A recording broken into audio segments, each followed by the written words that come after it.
Hello, everyone. Now we are going live. So we will wait a couple of minutes to get people join in.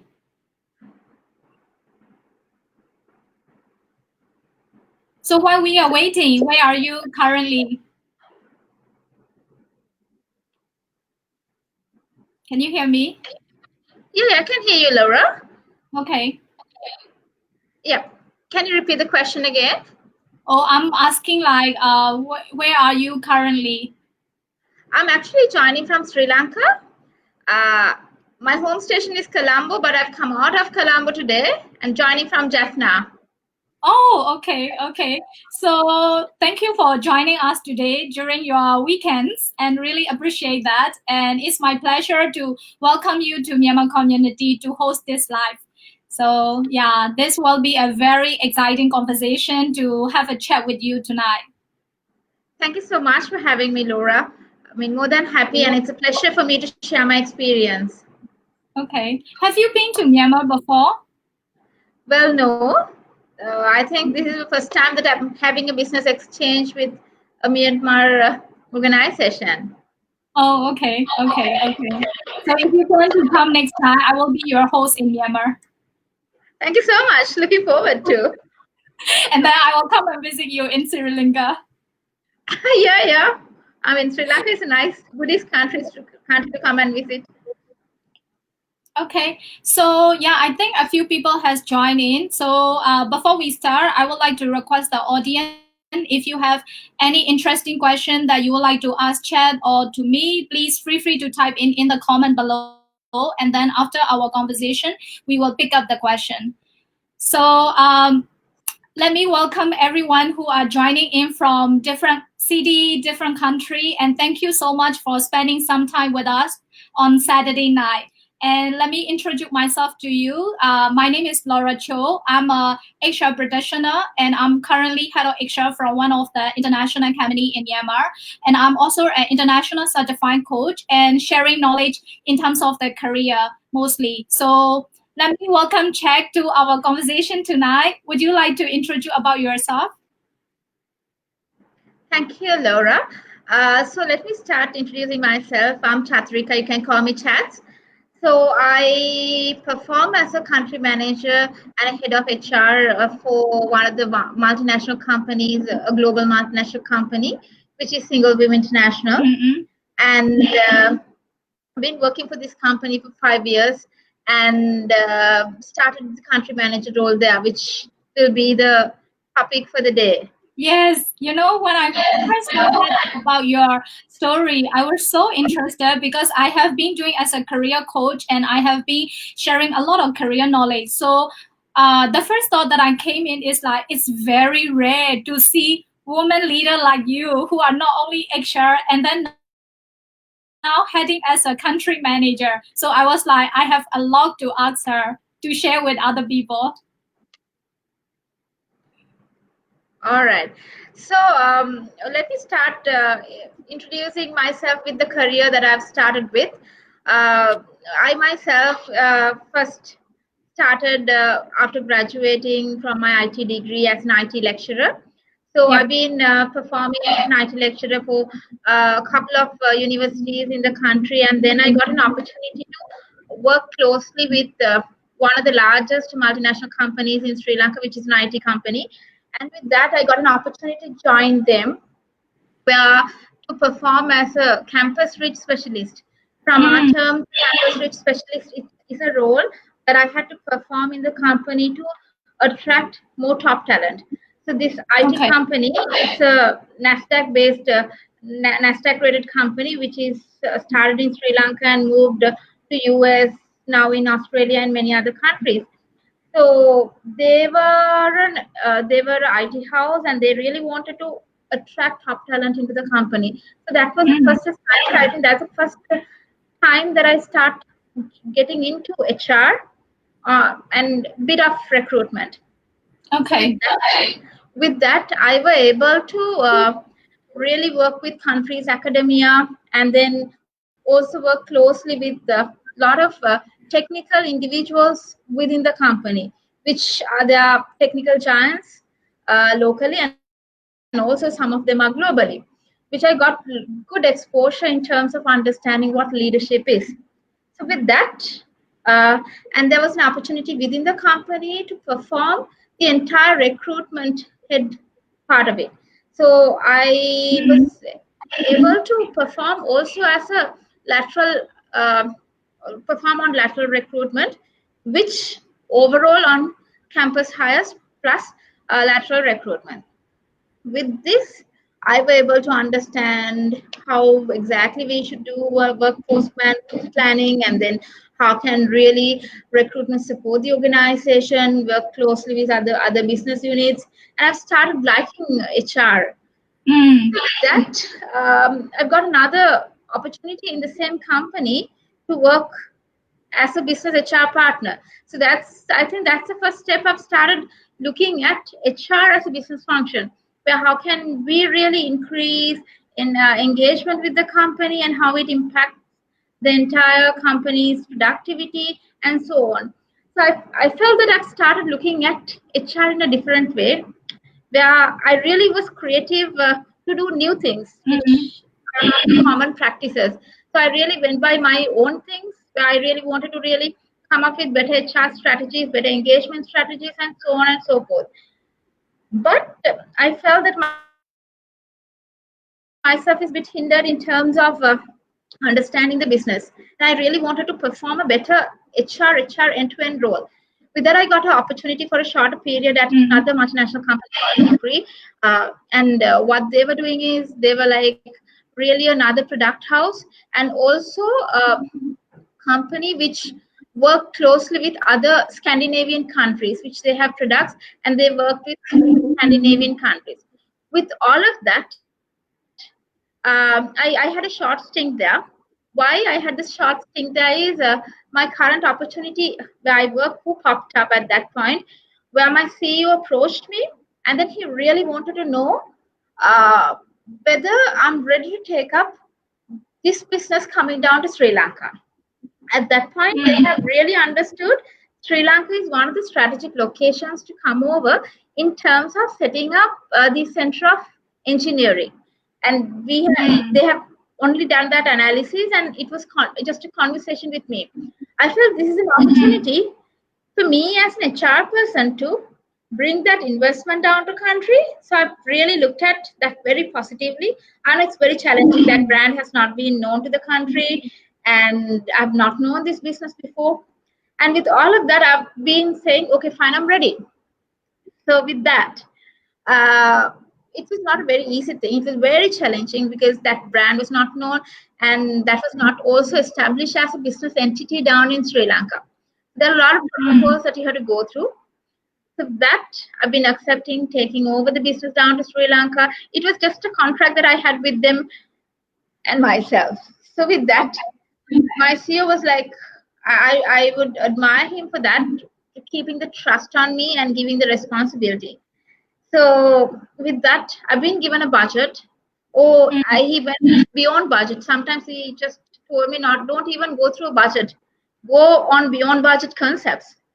Take your own initiations, which I had a lot of regulations myself. Then I thought, well, I have to do the best. When you've been given an open book exam, you have to be the best as yours. Right. People think that Yeah, open book exams are easy. Actually, it's the most difficult. most difficult. Yeah, and I've been very careful, and I've been given a big budget.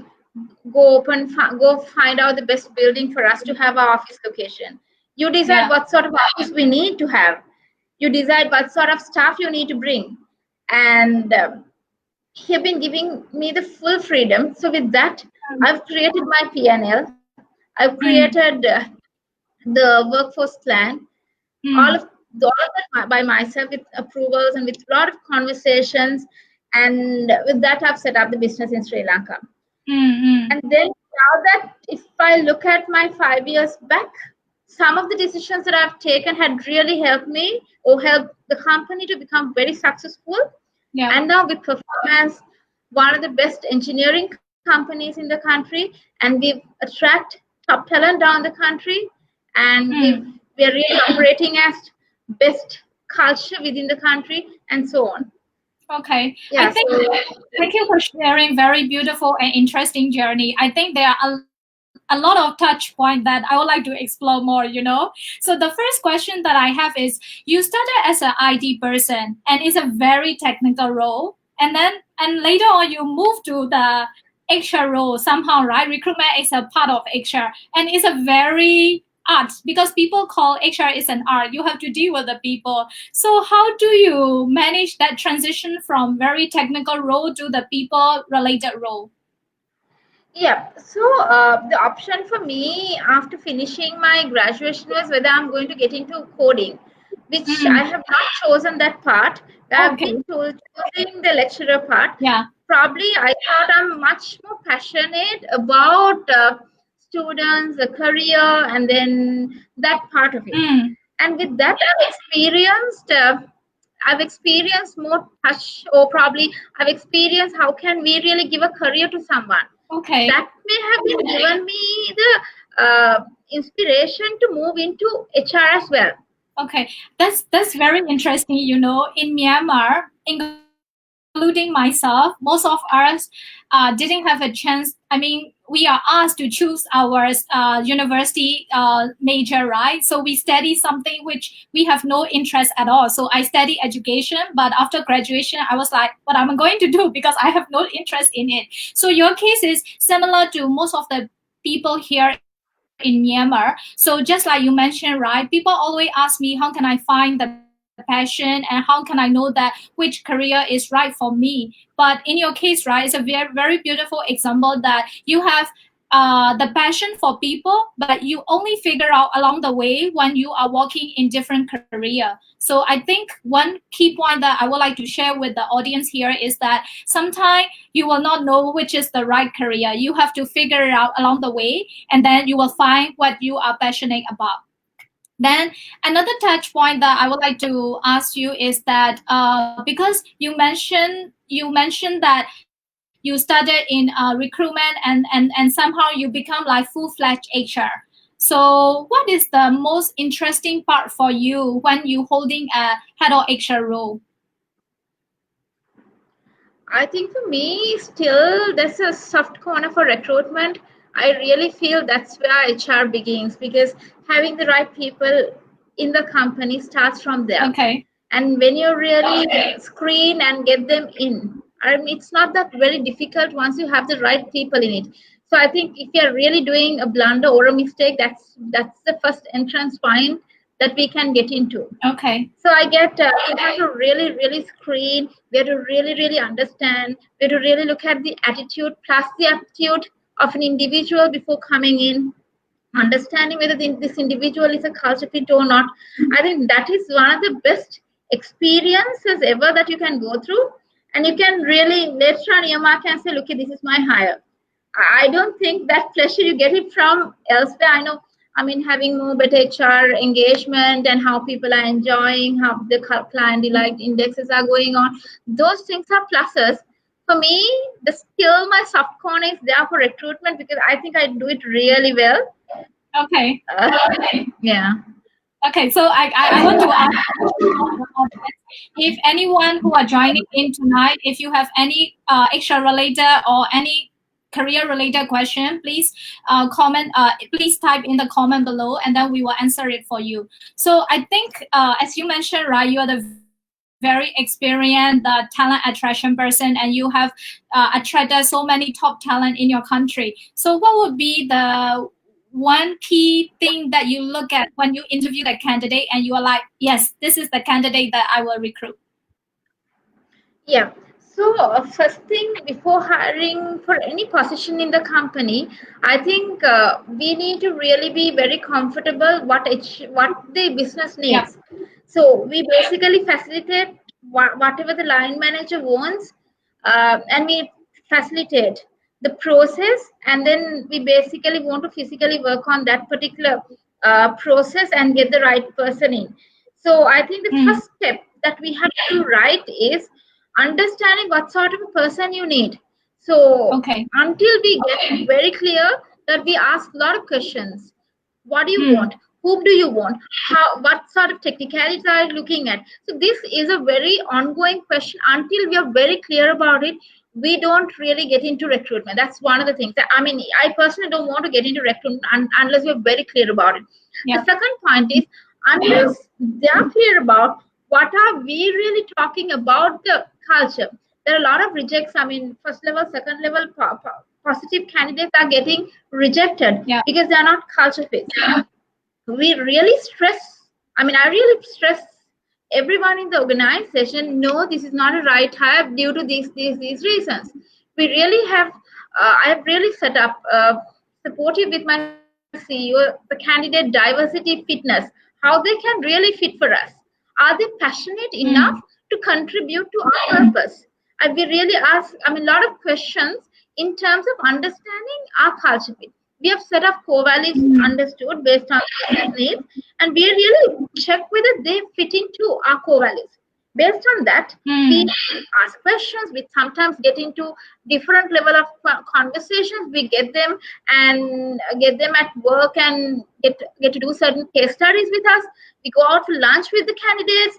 We really check out them. Even sometimes we look at the Facebook and social appearances and how exactly they've been portraying themselves, so Yeah. which gives us a real understanding of the candidate. Until we are very clear Okay. about this is the right fit, we don't go and hire. Sometimes some positions keep on hold Mm. for 6 months. Still, we are having to wait until we get the right person coming in. I think that's where the success is. Yeah, I think it's really a good point for extra people who are watching now. I think mostly what we sometimes when we are very busy, right? We just take the JD and we are like, go get the candidate, and we don't spend time. We really spend time. I mean, to understand what type of candidate that line manager want, right? Because JD is very vague. Normally, it's very generic, and most of the time what happen is line manager will give you JD, and they are when you interview them, they will be giving you another type of candidate profile that they will be sharing with you that they want. So for us as an HR people, we need to spend time to understand about what line manager really want and what type of profile that they are looking for. And on the other hand, the types of question that we ask is very important, whether this candidate can fit into our culture or our core values, right? So this is for the HR people. How about the candidate? You have touched on the point that we also look at Facebook these days. People post on Facebook, LinkedIn, social media, right? But I think in Myanmar, to be honest, Facebook is everything. If you talk about internet, people will say like Facebook. Because I used to work in Hong Kong, and when I first moved there, my ex colleague asked me, "Hey Laura, I heard that people in Myanmar only know internet as Facebook, not LinkedIn, not Google." And I was like, okay, it's a fact. I have to accept it, right? So I think it's really important because these days they will say like very recently there was a debate on one of the posts that the ex-employer has posted, right? She was fired because of her Facebook post. So the thing Yes. is, yeah, the thing is, these days, employer look at the Facebook. You cannot say that, oh, this is my personal, I can post anything, right? Because some of the industry, especially like financial institution or like some company, there is a very strict rule how you use the social media. So what would be your advice for the candidate when they are going for the interview? What they should prepare apart from that? Yeah.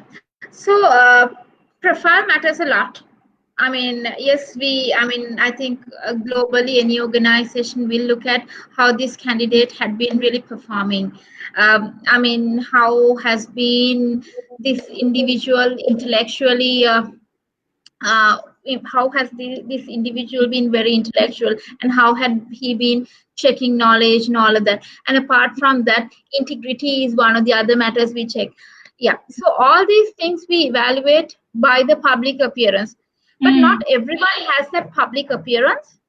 Some of them are very silent and some of them have very covered personality. So I think we look at, in based on the individual, what sort of a personality is this, and we want to tackle the individuals accordingly. Mm. Anyways, for any candidate who's coming for an interview, what I request is be yourself, be flat outright, be yourself, be very transparent as you can. And how can you contribute to a worthy cause? I mean, any organization is performing on a certain business purpose. So, uh, for me, someone who comes into my business who really want to know or contribute to education, I want to see what they think about education is very close thing for any of us. So any business, I mean any HR manager who sit on today perform on a certain particular business and they understand what their business purpose is, Mm. and how can the individual who's coming in contribute to this business purpose? I think that's the best and important question we must ask as HR. And also, any candidate, they'll have to really understand, if I'm chosen to this business, how can I perform whatever the discipline that I'm coming in? How can I contribute to this business? So that's where we can make a change and we can make a difference. I think, yeah, the key thing that you mentioned is first is authenticity, because most of the candidates come into the interview because they really want to get that job. So sometimes they fake up and make up the story, right? But we, as an experienced interviewer, we know that whether this person is faking or not. So authenticity is key. Another thing is, it's not about your qualification. It's, of course, qualification is important. It's also about how you will bring value to the organization. I think I can say like majority of the people are not well prepared for this question. So it's really important they can show the value that they can bring to the role, they can bring to the organization. So they will be easily stand out from the crowd, especially during COVID time. There are so many candidates out in the market and you need to outshine among others. Yeah, true. I think you have a very valid point there. I mean, having qualification is just an entrance. It's just like Yeah. gives a chance for you to pop up in the CVs queue, right? You'll have 1,001 CVs with the same experience coming in. Out of that, we need to shortlist and again shortlist and again shortlist. So there are a lot of tips that we are looking at. So Mm. having qualification is great. So that's the entrance for you. Secondly, what you've been doing in your current place, maybe what are you really looking at contributing to? What sort of articles that you've been written? What sort of blogs that you've been working on? What sort of other extra stuff that you've been doing? And how you've been contributing to worthy causes? Those things will really tell about yourself more. So try Yeah. to adapt your CV as much as you can with those. And the other factor is networking. How have you been networking with rest of the community? How have you built up yourselves? Right? So with all of these things, you can really add extra brownie points, which is very much useful in terms of showing yourself or marketing yourself with other competition. I think, Chad, we can go for another live, especially for the career topic, interview True, topic. true. So much to offer because we have so many stories to tell. Okay, so when you were sharing, you mentioned that you really want to learn about the business, even when you are the HR head of HR, right? You learn about the business and then you can contribute to the organization. Recently, because last Friday I was joining one of the HR community conversation here, and one point that I mentioned is HR become very popular within 4 5 years time, because previously it was a very administrative role. And what happened is the most challenge that the business are facing is people are coming from the administration mindset to the HR. So they don't have like strategic mindset. So they don't know, they may not aware that understanding a business is important. So what would you like to share based on your experience on that one? I think HR is another very interesting field. So Yeah. it's more than administration. I think administration is a part which had really moved out of the context. No one like administration. No one like red tapes. We have moved into an era, especially when millennials getting into the workforce. We really have to get out of this. red tapes, and that mindset is not any more supportive to us. So first thing that we have to really look at is how HR function is important to the business. I think HR is something which is not only HR managers. I think for HR managers, you have a high percentage of HR in it. All the other line managers in their job role, they have certain HR parts to perform. So we as HR, we need to facilitate, or we need to really contribute to all of these HR functions, or directly or indirectly, which line managers are performing. That's where the first step that we get connected with the business, and they start feeling that they need to get our opinion. If you really talk about my industry, we are into software engineering, we are into IT industry. If you take an example from my industry, can an architect or a project manager perform a, or build a development or build a product without HR supports? Outright, they will say no. Why? They need people coming in. How can people come into the organization? It's not just people coming in, right people coming into the organization. So it adds a lot of flavor there with HR. And then in that case, if I'm the recruitment person, can I bring 10 people just like that? No, it has to be right people coming in. So in that case, I need to understand what is a business, what sort of product you guys are developing. So what sort of personalities are you looking at? What sort of technical competencies that are we looking at? What sort of behavioral competencies are we looking at? So we'll have to really lay out the processes. This will be recruitment. This will be what we're looking at, and we need to facilitate these individuals. Not only that, even looking at performance management. Can you and I can go and introduce a performance management system to a company, and we can tell, look, we're going to start our performance management system. This is what the first step is. This is what the second step is. This is what the third step is. Performance management process will go the way we want. Will that add value to the business? Is what you really want to think about. So always the process or the policy or whatever you want to advise the management has to come or has to contribute to the business. The moment you don't know what's going on business and you just come and plug in another process, it will not add value. So you really need to be very closer to the business. You really have to understand what the heart of the business is. That's where you can tell, okay, fine, if this problem, this is how I can give a solution to. Well, individuals are not engaged, and hence the absenteeism is high. Why absenteeism is high? Probably the engagement is less. Why engagement is less? So we can get down and drill down to the question. And that's where we need to propose a program.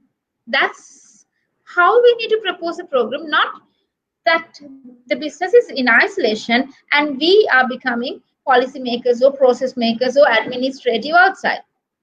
True that we are responsible in terms of understanding the number of hours to you name it, their personal records in file, all that is there. I mean, those are not even HR. That's important. That's very important. But having said that's there on, you don't need brains to do those things, right? You don't need to have brains in terms of having the right personal file in place. I mean, records can be there. But how can this person, than the records, how can this person be more engaged person is what you have to think on. And how this individual is becoming a culture fit, an engaged individual. So there's a bigger role of an HR manager or people and a culture manager from a HR perspective to the business. The moment we start adding that value and when we start showing the results based on the process that we've implemented, this particular problem has changed. With that, there will be a trust built up upon us. If not, what happens is always business and HR is operating in two different silos which we have not connected, not contributed, and everyone thinks, well, HR has not added any flavor to the business. HR is only there to check whether we do mistakes. No, that's not why HR is there. HR is always to facilitate the business and also to make business better. So we have to have a role in boardrooms. Yeah, I was smiling a lot because I'm resonating with you so much. We need to sit at the table on a serious note, because why I say so is mostly I have my peers who are sharing with me that, oh, my boss is not buying into my idea, my line manager are not listening to me, right? So yes, that's where they come from. But the thing is, to add the value to the organization, and the key point that I like, which you touch on, is trust. You won't The trust doesn't come easily. You have to earn it. In order to earn the trust from line manager, from your business boss, you have to know the business, and you have to come up proactively with the solution, how you will add value to the business, right? So then people, your peers, line manager, will trust you, value you. They will let you sit at the table, right? So that's very important. I see one question here, but I will pick it up later. So from people who are joining in, please feel free to type in any question that you would like to know. Then we will pick it up. Not only HR, but also career related question. Okay, so now you are also acting as a country manager, and you have shared us about the challenges that you face, right? So when you transition and you are giving uh, when you are performing as an HR person and given a role as a country manager, what is the first thought came into your mind before you accept that opportunity? Well, it was very challenging. I really have not handled profit and loss because I mean I've got an HR budget to my department and it was just a small thing. How can I spend my money? It had been that, but Yeah. profit and loss of a organization is quite different. How can we better use of it? Mm, And then how can we really do workforce plan to match the P&L? And then mm, how can we really work with the external parties? It had been previously only my stakeholders were only my employees and the management. Now it's the scope is expanded. It's moving through to vendors, it's moving through to customers, and it's moving through to HR also. That's also becoming a stakeholder. So it's a quite different role. But I'm a person from the beginning. I started liking end-to-end delivery. I felt in one point end-to-end delivery was not possible only with the HR area. So that was my question. That was my problem. That was something haunting me behind. And I was thinking, how can I contribute more? How can I do it? So it had really given me the opportunity. I mean, with this opportunity, what came into is I've really um, basically I've really bridged the dots in between, and it had really helped me to come up with a proper HR. So I would say I'm still an HR person. I'm still a better HR person because I know the business well, because I understand how business had really improved with HR in current context. Previously, it had been a strategy that I proposed. Probably when I look at some of the strategies that I proposed may have not been right because I didn't know the business. Now the yeah. context is different. So probably my advice to any of the HR manager now is go talk to business, have a lot of meetings in terms of understanding the business problems. Try and get into the same sense when you really understand the business pain points and when you're trying to support them. The HR solution, what comes up, is really effective. It's really supporting the company. Otherwise, your HR solution will become an isolated solution which anyone is not supporting. So I think you read my mind. You answer the next question that I'm going to ask you, because as you Yes. mentioned, right? the perception that Asia people think about themselves and the perception that business is seeing is different, because now you are a country manager, so now you want Asia people like, hey guys, go and talk to the business, understand the business, then you will know whether your proposed strategy will work or not, right? You also mentioned that previously I proposed the strategy and now I realized that this is not that much effective, right? If you understand and if you see before you come up with a strategy, you have to think from the business point of view and how it will relate to the business. Yeah. So it is not easy, as you mentioned, right? But whenever you do the career transition, what I mean, in terms of the key ingredient for success to transition successfully from one career to another, right? Because as I have my own blog on Facebook, and people came and asked me a lot, like, hey, I really want to change a career, but I'm old enough and I'm like over 30, or like my career, I'm already a senior person. How can I change, right? So for those kind of people, what advice would you like to give? I think you will never be old unless you are like really thinking. And you can be old when you're in 20s also, right? So I want to say career as an art of yours, which you have to create it by yourself. So in this journey, whatever the constraints, red tapes that you put will hinder yourself. Rather, be very positive and always you'll have to think about what is going to be my next step, what am I going to learn more, right? I think we'll have to really come out of the mindset what will be my pay at the end of the bank account. That's not what you really have to look at when you're really opening yourself for a career. It's always the opportunity or the challenge or learning that you're going to get. Mm, With that you will be broadening your scope, or probably say that you're playing a current role and you're looking out. Why are you looking out? Is it purely on your pay? Then don't do it.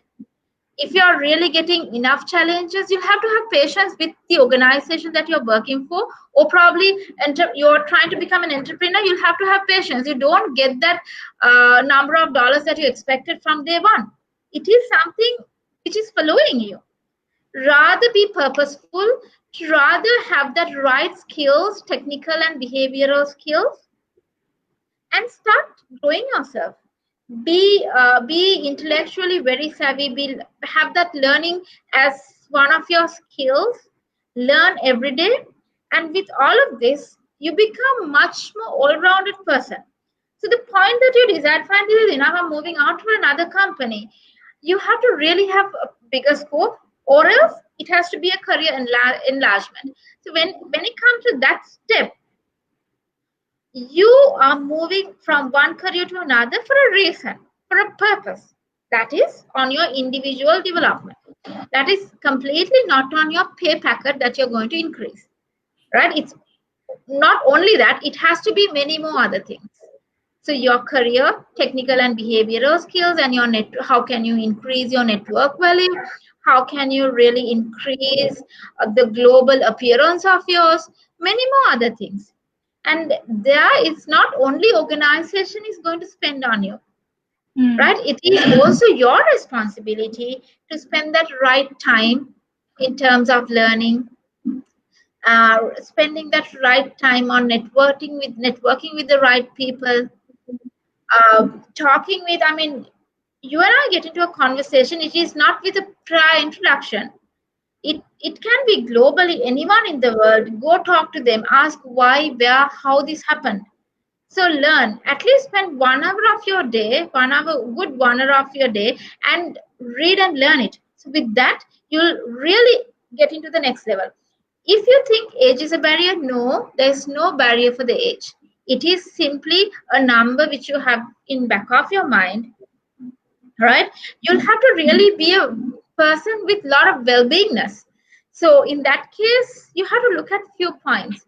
How cognitive aspect of yours in terms of well-beingness, how then intellectual aspect of yours, and even how psychological aspect of yours, how physical aspect of yours, how social aspect of yours.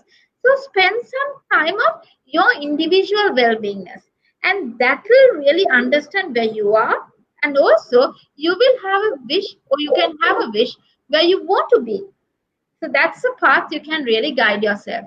So you really need to sit and design your own art, and you can see your progress with the art that you drew. Okay. Oh my God. Let me see. Like so many good ingredients to be shared. The first thing, growth mindset, right? You have to don't fix. Even for myself, I never think that being an extra person, I will walk in overseas. But I was very fixed in the mindset that, oh, HR, they always recruit the local people. So how can I go out and work in other country, right? I was that kind of fake mindset before. But later on, I changed my mindset. Once I changed my mindset, I got an opportunity to work in Hong Kong in the regional office, right? So the one thing that I would like to share is always have a growth mindset. Challenges will come no matter where you go, right? As you touch on, right, patience is the thing that is lacking in most of the millennials. I myself. So because we are very impatient, that's what the war is all about, right? We have the instant noodle, instant messages, and all about technology, and it also make us impatient. But the thing is, as you touch on that, moving to another job is not should it shouldn't always be about the salary. There should be a purpose, as you mentioned, right? Even if you're not happy in your current role, you have to figure out what makes you unhappy.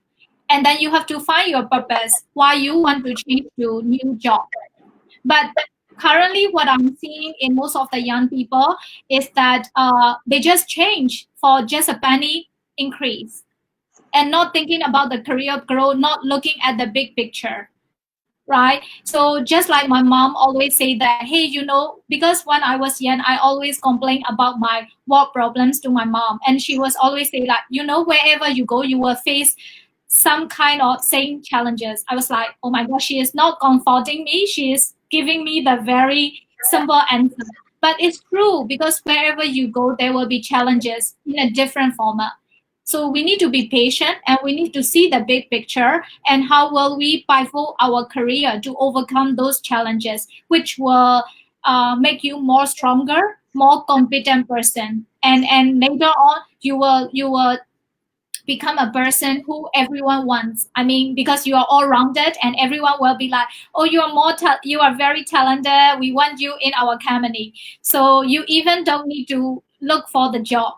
People will come and find you, right? Yeah. And another thing is learning is very important because if we stop learning, especially these age, right?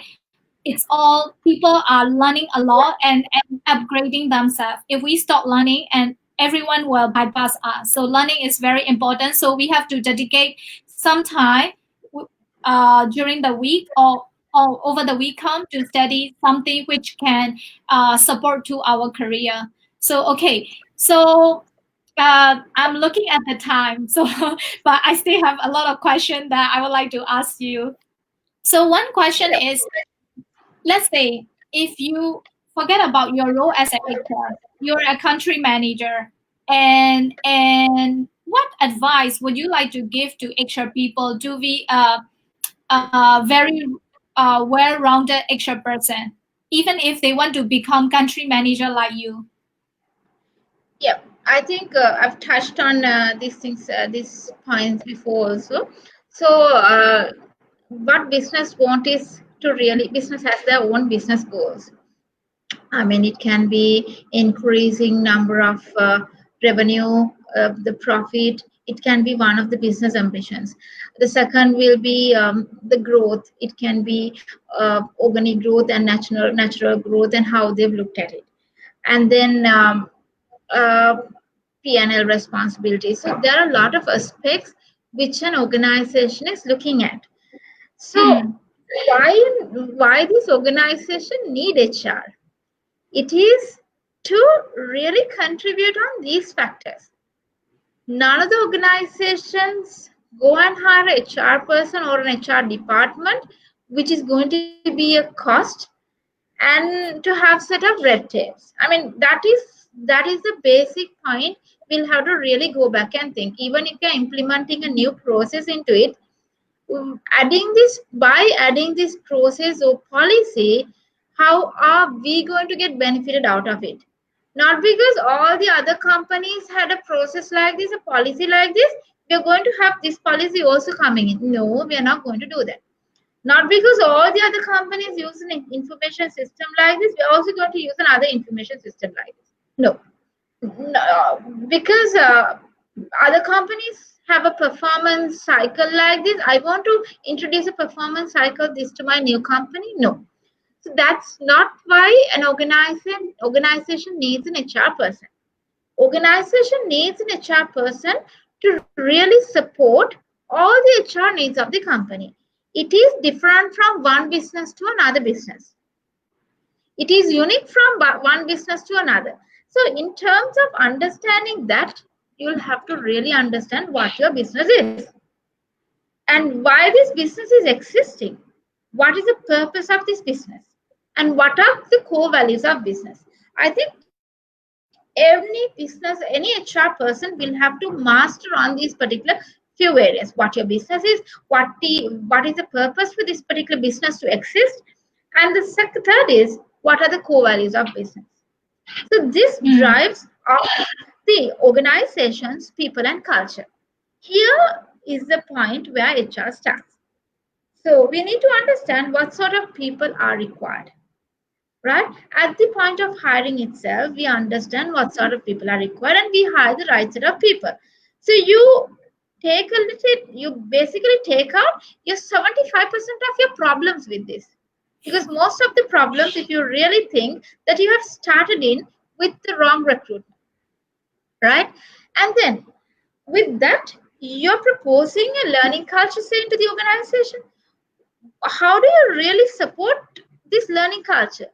And how are we contributing these individuals to learn? How do we want these individuals to really increase their own intellectual capacity? How we really want to support this? So it's something that you'll have to really support the business by understanding them, right? And if you're into production, what sort of people that you're going to hire? And if you're going to hire a set of individuals who are into different aspects, what sort of engagement needs they have? So their engagement needs are not equal to another organization. So Mm. it's a matter that we'll have to really look at people and culture of the organization. The more you support your people and culture to align on what business purpose is on and also on business core values, that really takes your headaches out. It will really Yeah. contribute. It's simply that we are not introducing a process because other businesses are doing, because other HR colleagues are doing. It's Yeah. basically what business is. Yeah, yeah, yeah. So, in summary, HR people, whenever we take on a role, we shouldn't jump on an operation doing administration time. We should take time to understand what business purpose is, what are core values, what are the pain points that we can bring value from the HR perspective. So, yeah, that's a really good points that you mentioned. And another thing that I would like to know is because you have a very successful career transition, whatever role you take on, right? So what are the key ingredients to your career success? Well, I would say I've been an open-minded person. I really want to look at opportunity very open mind, and then I want to really have that growth mindset as you were talking about before. That's one thing. And I'm a person who really wants to see end to end deliverable. I'm Yeah, really, I would say, I'm very aggressive to get the deliverable done. I want to see it, I want to feel it. Until I see it, until I feel it, I'm like in constant struggle, right? So I think for my success, I've really been look at end-to-end delivery all the time.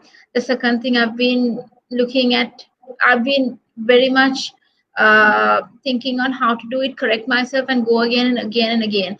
And then I've been always trying to be up to date Whereas I spend at least 1 hour of my day in terms of learning what are the new trends and how world have been working on benchmarking the best global companies, and been following a couple of gurus I think I like. I've been following people like Elon Musk. I've been following people like Simon Sinek. I really Oh, like I those minds. So I've been really following them.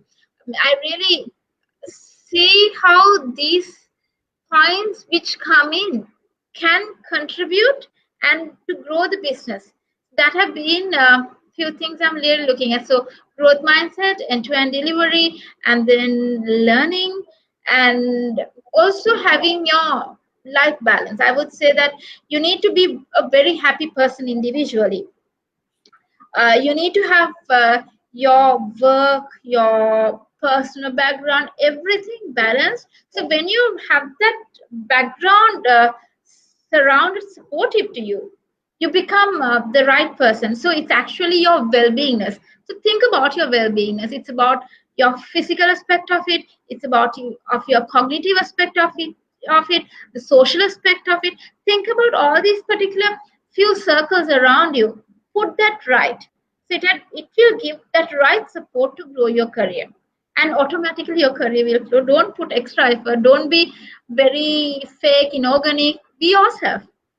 Try and grow. I'm sure the rest of the people will start liking you and you can grow. yeah, I like the last part, especially be yourself. So I think in a corporate world, right, you and me know that most of the people fake it to be a likable person, but it doesn't. It can't go a long way. So we need to be ourselves, right? Because authenticity, especially authenticity, is key in this age. People can easily feel and sense that whether you are authentic or whether you are a real person, right? Um, so I think it's now is the time to pick up some question. Thank you for asking the question. And if you have any question, please type in the comment below. So Noe So her question is, in a company or an organization, if staffs are resigning again and again, is it can mainly concern with HR rules and regulation, or could it be the problem in HR? Well, I think when people are leaving, it can be simply due to not having the right people in right place, or else it can be a reason whereas you have not been given that right challenge.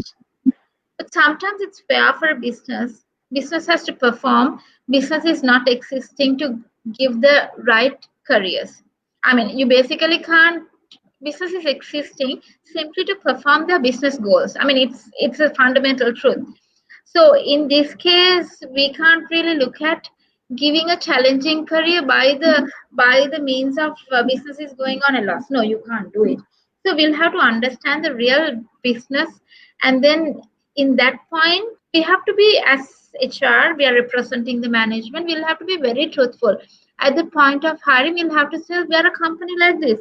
This is what the career. We can't fake it. We can't tell in 6 months it will be right. We can't say that in 1 year's time this is going to come right, because 1 year will happen very soon. So Yeah. you have to be very transparent. If you really look at this problem, staff is resigning again and again.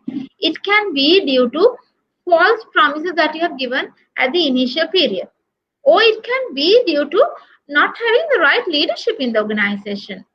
It can be your line or immediate line manager is not performing a right job. It really gives a real pain to the set of individuals who are performing in the organization. It can be one of them.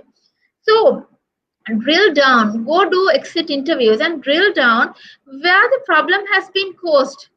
Is it due to the business purpose? It is due to the wrong people in the right place, wrong place. It is due to having wrong leadership. Is it due to the culture? There has to be a root cause. So you need to understand what that root cause is. You'll have to really do a thorough analysis with that root cause, and then you'll have to solution for that. It can be due to HR rules and regulations also. So you need to figure out what that is. Yeah, so you have covered that we have faced in an organization. So just like this question, right? Whenever people resign, most of the people blame HR. But hiring is not only done by HR, it's also together with line manager, right? But people are like, oh, HR people are hiring like what kind of people, and people has been resigning. HR is not doing a good job. It's not about. It's not all about HR. As an HR person, I have to say like it's everything sum up, as you mentioned, leadership, the culture, giving false expectation, and also not hiring the right people. So there are different reasons that people are resigning, right? Yeah. And another question that it's a long one, let me summarize it. It's she has been in a role and she went to resign. And she is in a role only 6 months. And especially during this time, it is not easy to find a new job.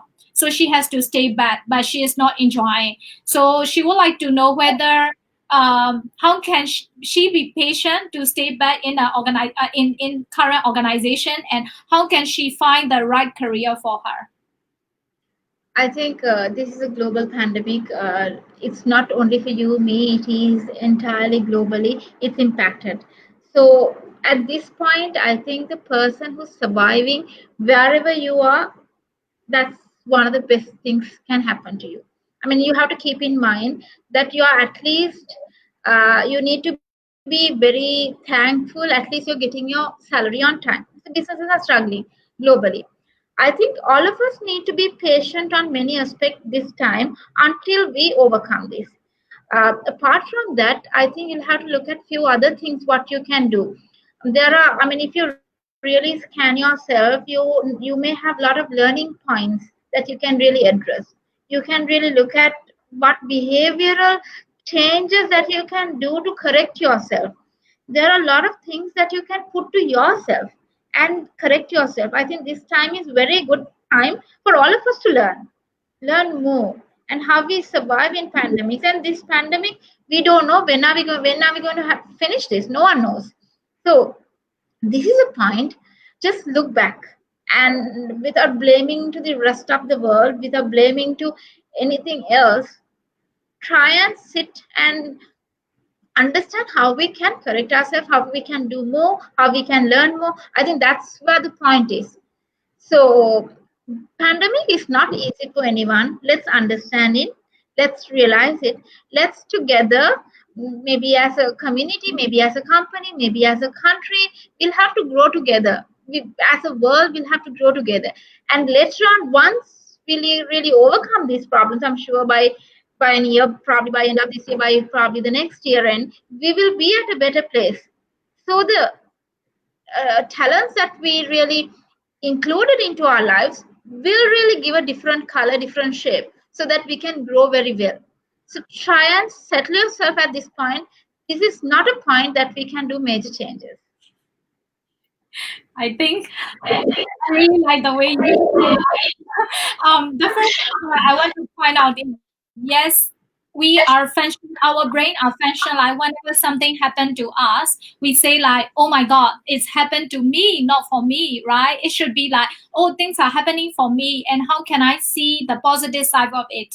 So we not only need to have a growth mindset, but also a positive mindset. Every situation has a silver lining. If we keep blaming others who are not under our control, we are making a suffering to ourselves. So True. just like you mentioned, right? Just like you mentioned, just look at the situation. Whenever people come and ask for help, I say like write down everything that you're not happy with, and then you write down another part that you are grateful for, right? Especially these days, there are so many things that we can be grateful for. Even now, you and me getting a chance to talk to each other, we are not affected by COVID, right? That's one thing that we can be grateful for. And we have this food and shelter on our roof. That's what we can be grateful for. So normally what I do is every morning, whenever I wake up, I was like, wow, this is a beautiful day. And I'm grateful for another beautiful day, right? We take it for granted that we are stay alive, but we never know when we will die. Being alive is one blessing thing that we can be grateful for. So if we are looking more good things in life, more good things will come. That's what I believe. If we are looking negative things, more bad things will come, right? So Yozo is asking any story about Asia making a business win in a market.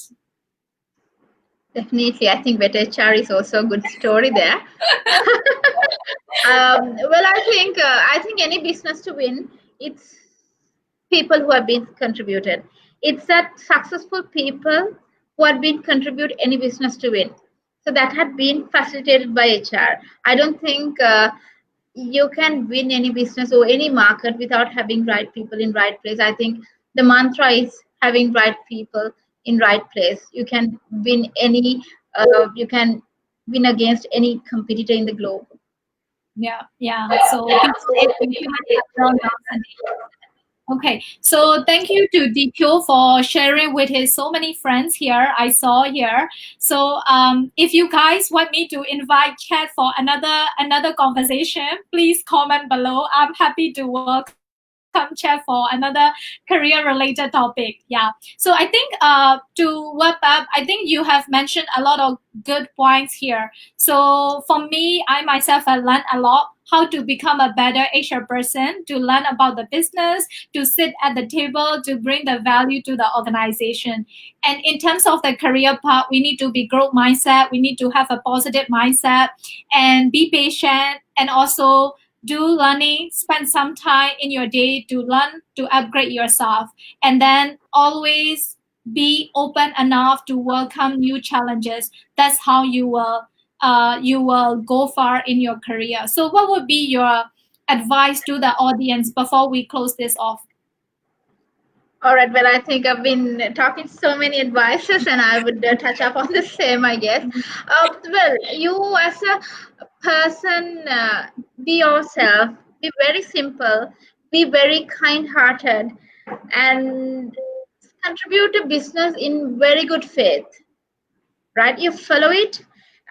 When you're very simple, it's very easy for rest of the people to follow you and understand you, and it's very easy for people to collaborate you.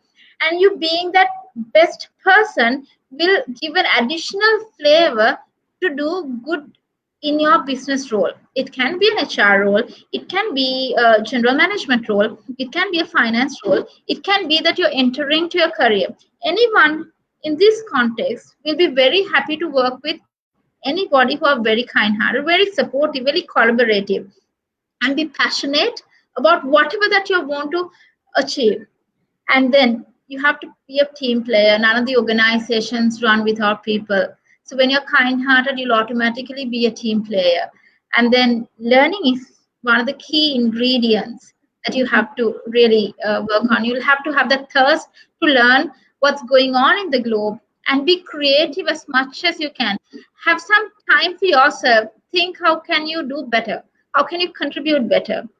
More than everything, you Yeah. have to be a person with well-being, which you become a good person, all-rounder supportive person. It's very easy for you to contribute to any of the particular success stories or any successful business. That's my advice. Okay, let me summarize to the audience. One is be authentic, bring value to the people around you, and then also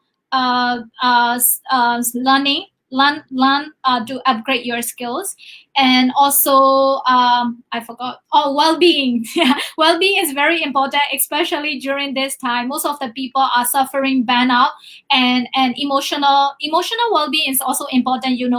We focus a lot about physical well-being, going to the gym, getting fit, going on a diet, but we don't spend much time about our emotional well-being. I think emotional well-being is very important, especially these days. So one last question from the audience. Can I know the essential skills for HR executive who is changed from business development field? Thanks for asking, Sutu. All right, so too. I've been talking about this from the beginning.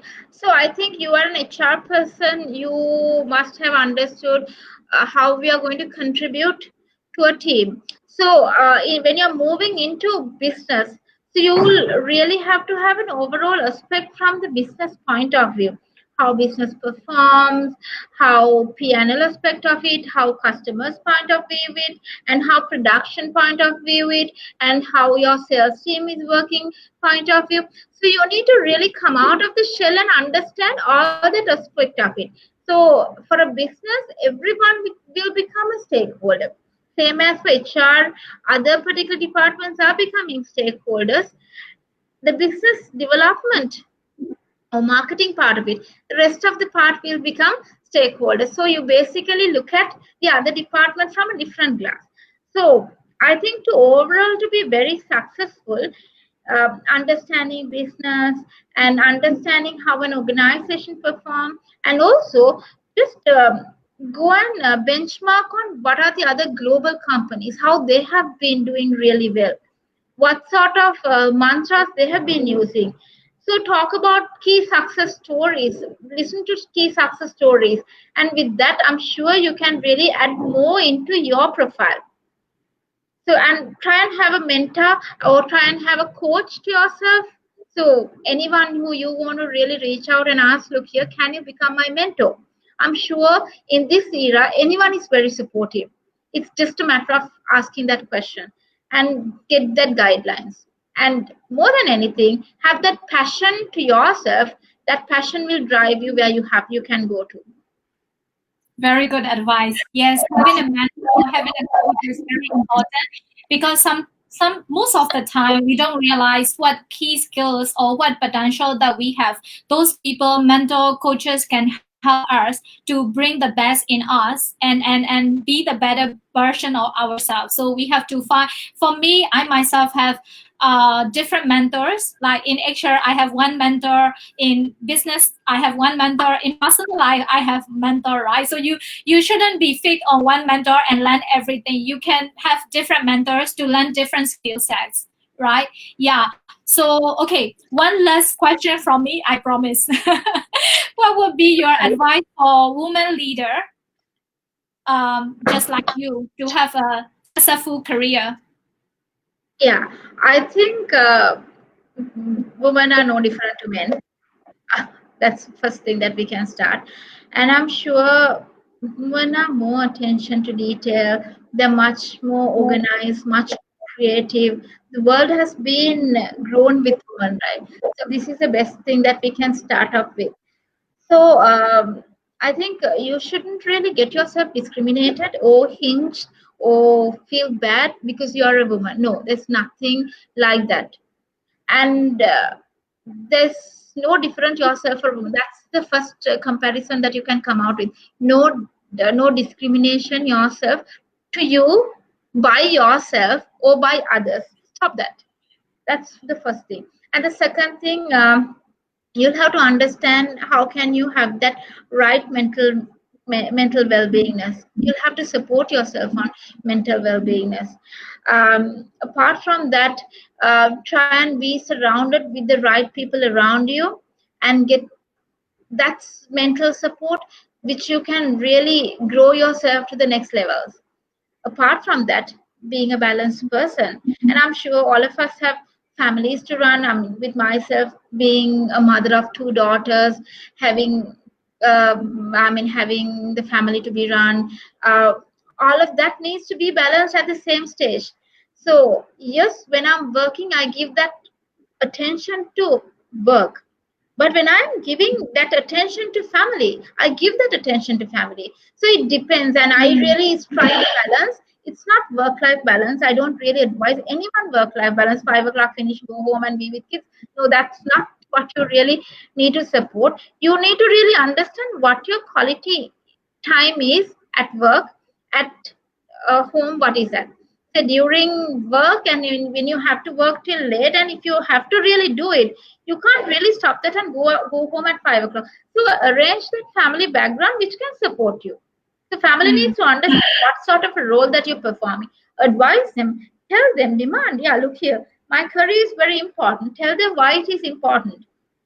Also, tell the business your family is important, why family is important. So you'll have to really understand and draw the line between it's not work life balance, but striking a balance between family, work, sport, the social, all these particular, you have to juggle the balls right. So when you do it right, I'm sure you'll be successful. Yeah. So let's summarize your advice. One is don't discriminate. We have a lot of self talk, right? Oh, we are women, we cannot do like men, we cannot compete, right? So self talk is very important. Don't discriminate ourselves. Another thing is it's very important to surround ourselves with people. I call it supporting structure. We need to have a supporting structure where we can openly share our struggle and get the advice from those people. And another thing is having a balance, self-care, spending some time for self-care, for family. So especially, I think for me, I don't believe in work-life balance. I believe in work-life integration, right? Work and life need to be integrated to have a balance. So yes, I thank you so much, and I really had a very good conversation, and I am sure that the audience here were enjoying a lot, and I can't wait to invite you again for another career related topic. And thank you for spending your Saturday night even while you're on vacation. Good night and have a great rest of the evening. Bye bye. Bye. Thank you so much for having me. Thanks. Good night. Good night.